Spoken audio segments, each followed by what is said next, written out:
दोस्तों, एक बार की बात है, एक गरीब औरत थी जिसका नाम आयशा था। वह एक छोटे से गांव में अपने माता पिता और छोटे भाई बहनों के साथ रहती थी। उसके पिता एक किसान थे, लेकिन खेत बहुत उपजाऊ नहीं था और वे अक्सर किसी तरह का गुजारा करते थे। आयशा एक बुद्धिमान और जिज्ञासु लड़की थी। वह अपने आसपास की दुनिया के बारे में जानना पसंद करती थी। वह एक वैज्ञानिक बनने का सपना देखती थी, लेकिन वह जानती थी कि अपने परिवार की वित्तीय स्थिति के कारण उसे अपना लक्ष्य हासिल करना मुश्किल होगा। एक दिन आयशा के पिता बीमार पड़ गए।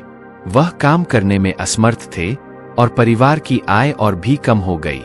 आयशा को अपने परिवार की मदद करने के लिए स्कूल छोड़ना पड़ा। आयशा ने अपने परिवार का समर्थन करने के लिए कड़ी मेहनत की।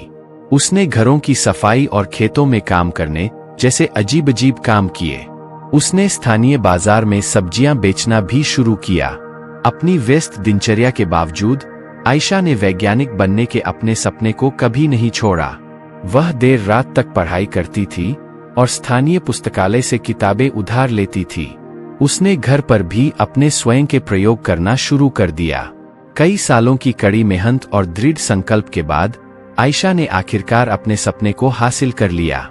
वह विश्वविद्यालय में दाखिला लिया और वैज्ञानिक बन गईं। उन्होंने विज्ञान के क्षेत्र में महत्वपूर्ण योगदान दिया। दोस्तों, इस कहानी की सीख यह है कि आयशा की कहानी हम सभी के लिए एक प्रेरणा है।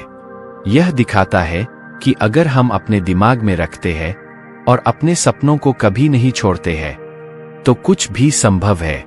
यह भी दिखाता है कि हमारे जुनून का पालन करना महत्वपूर्ण है, भले ही यह मुश्किल हो।